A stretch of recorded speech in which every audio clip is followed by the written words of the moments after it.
Welcome, welcome, welcome. We have ourselves another Spaniard today, Ayanosol. Ayanosol. Ivanosol. Good luck, as I said, in the Euro Cup final, but today it's going to be a bloodbath.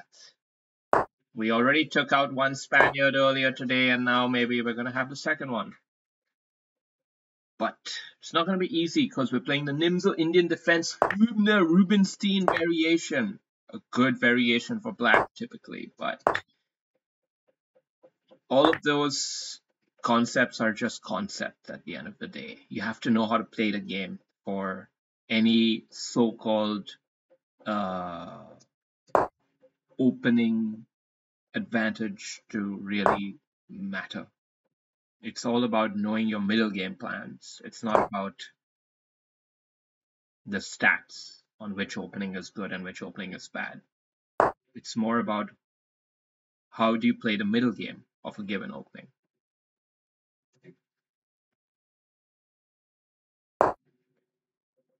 And in this particular occasion, we have some something.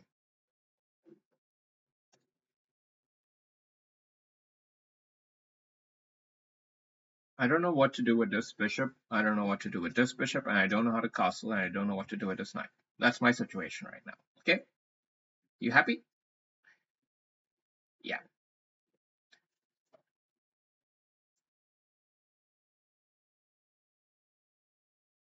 Let me think about it.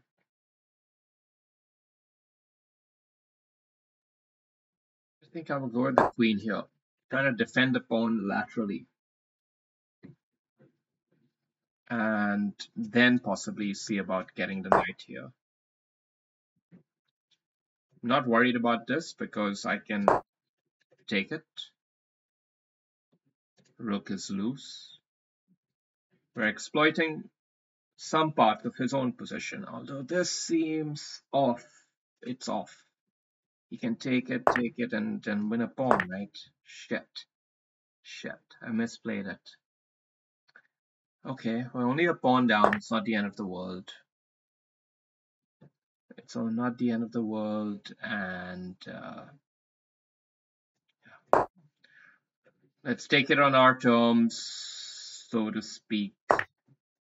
At least I have a loose threat of knight in here. Maybe I can snip off the bishop pair, get some form of compensation for the pawn material deficit.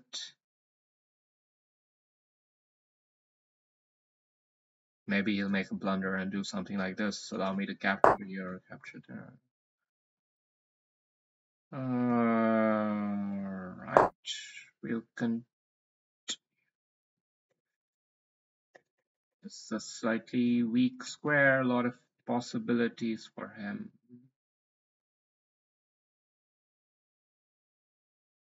We have to get this rook off here so that this bishop can come back.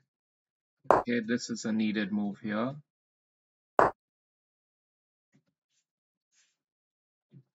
Bishop here seems also pretty decent,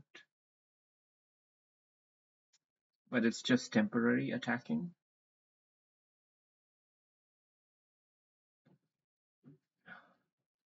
Yes, there's a small tactic out here with the bishop takes. We have to still watch out for this one though.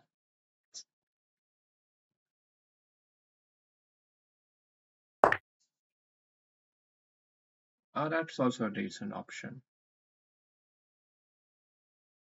Do I have this as a reasonable intermezzo? Not really. Okay. So the position remains one pawn down. Now, do we get our king here, or do we just castle? Maybe now we gotta get our king here. Keep him a bit more central, take a little bit of a risk.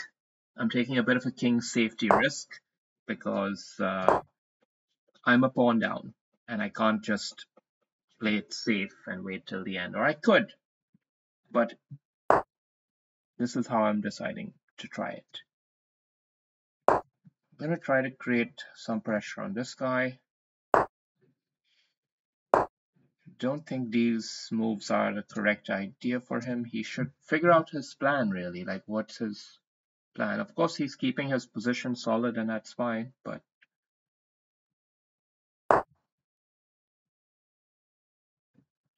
okay. We will take this trade.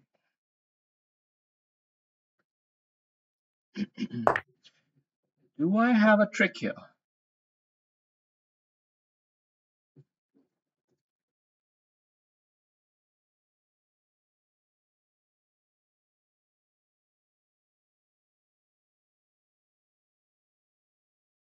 I'm gonna do it anyway, and then see what's the next move. Do I come back here?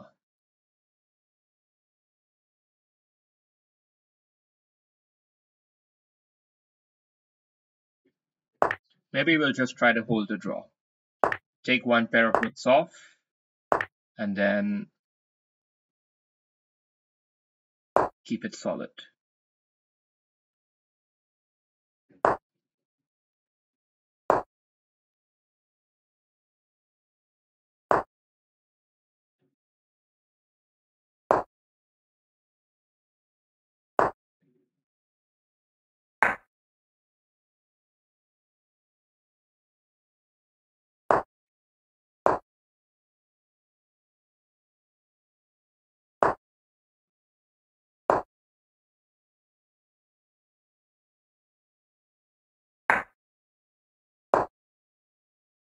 We have to watch out for the pawn maneuver here with the rook. That's a key idea in these kind of setups. So yeah, have to not let this pin persist against the king.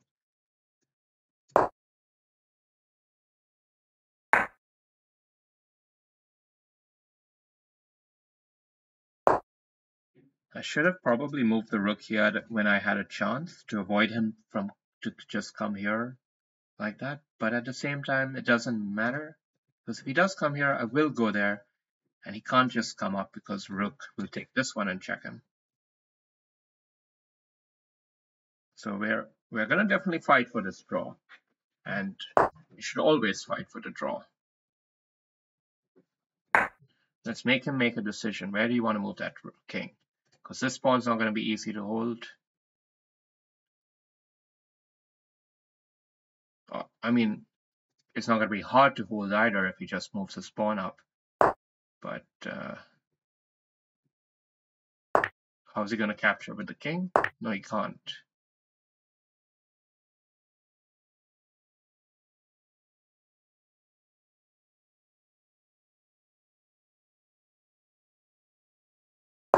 Now we'll attack it and then check. Maybe I could have attacked it like this and then brought the king up here.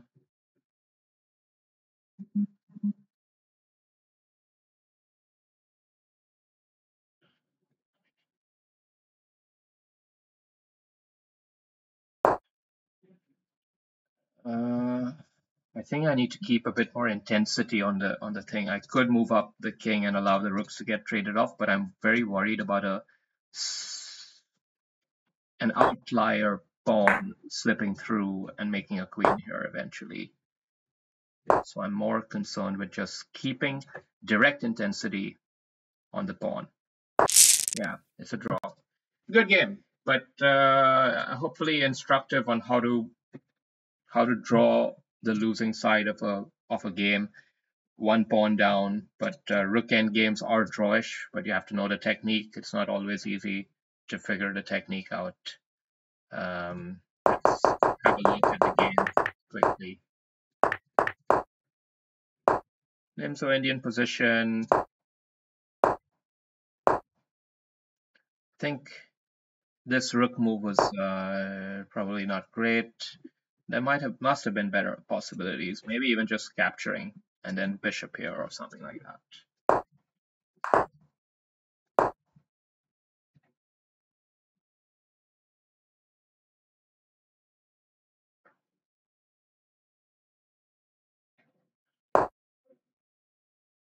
position definitely slipping away here with the loss of that central pawn.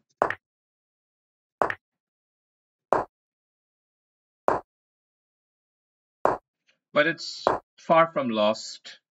It's only marginally in black's favor, and there was that little tactical trick. I don't know if it was exactly correct to do this. It wasn't. It wasn't. Because he had the knight intermezzo. Yeah. Still, not too bad. I think the king up here was a decent practical choice. I think these moves on the side of the board were probably not optimal for black. And I'm content with this trade that we went into. As you can see, the position is still, well, black has drawn, black does have the edge, but these positions are not easy to convert, and probably objectively they're drawn.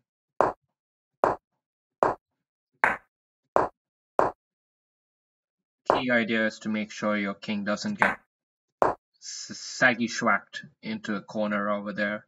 You gotta always keep things going, and now, ultimately he had to loosen something up, and yeah, he was unwilling to let go of that pawn advantage, and rightly so.